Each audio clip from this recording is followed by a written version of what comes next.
Halo everyone, good morning. Jumpa lagi dengan Miss Maria di pelajaran Bahasa Indonesia. Hari ini kita akan membahas mengenai peristiwa perlawanan terhadap Portugis. Nah, dalam hal ini kita masih akan membahas mengenai informasi penting yang terdapat di dalam sebuah bacaan. Kamu pasti sudah tahu apa arti informasi. Informasi adalah sebuah data atau pesan yang bisa diperoleh dari sebuah bacaan. Nah, ada beberapa pertanyaan yang dapat digunakan untuk mendapatkan informasi dari sebuah bacaan. Pertanyaan-pertanyaan tersebut adalah apa, di mana, kapan, siapa, mengapa, dan bagaimana. Nah, dalam hal ini kamu juga akan mengetahui kalau pertanyaan apa itu gunanya untuk mendapatkan peristiwa apa yang terjadi. Kemudian di mana untuk mendapatkan informasi mengenai lokasi, kapan mengenai waktu, siapa itu pelaku, mengapa itu alasan terjadinya sebuah peristiwa, dan yang terakhir adalah bagaimana yang merupakan proses terjadinya suatu peristiwa.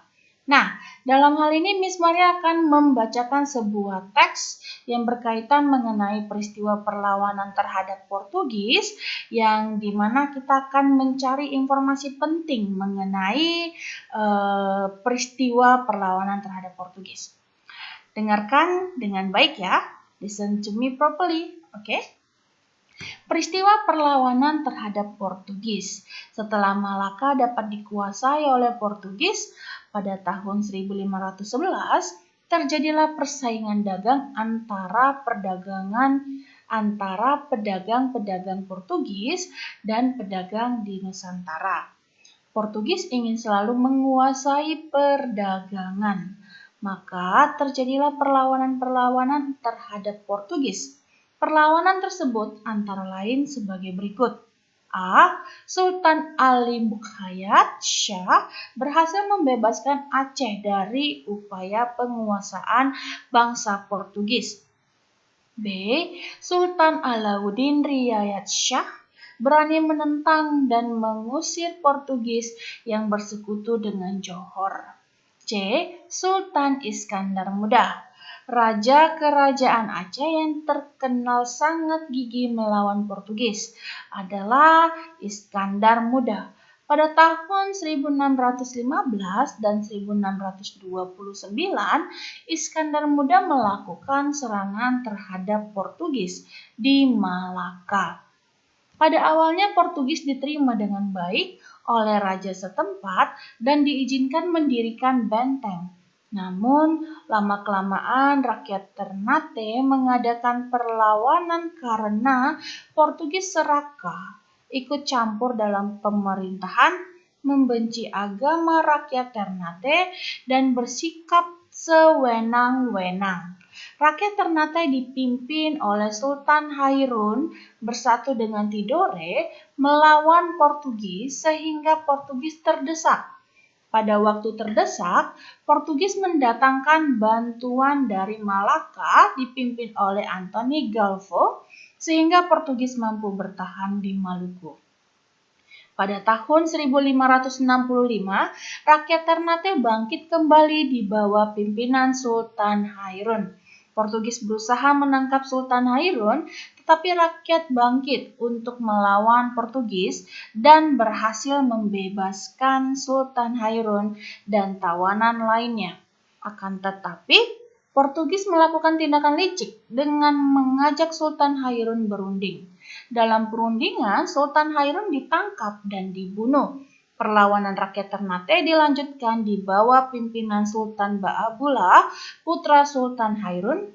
Pada tahun 1574, benteng Portugis dapat direbut, kemudian Portugis menyingkir ke Hitu dan akhirnya menguasai dan menetap di Timor Timur sampai tahun 1975. Nah, dalam hal ini, Miss Maria akan menyampaikan informasi penting mengenai peristiwa perlawanan terhadap Portugis. Adapun informasi yang penting mengenai peristiwa perlawanan terhadap Portugis ini adalah mengenai alasan mengapa bangsa ataupun rakyat Ternate melakukan perlawanan terhadap Portugis, yaitu karena Portugis serakah, ikut campur dalam pemerintahan, membenci agama rakyat Ternate, dan bersikap sewenang-wenang.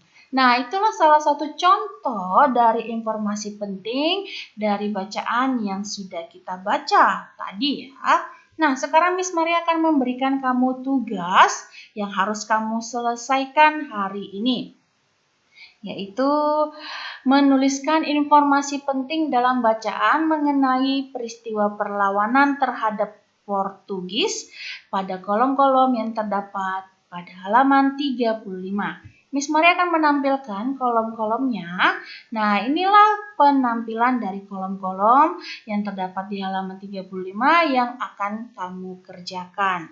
Nah, untuk soal nomor 1 ataupun kolom nomor 1 sudah kita jawab tadi ya.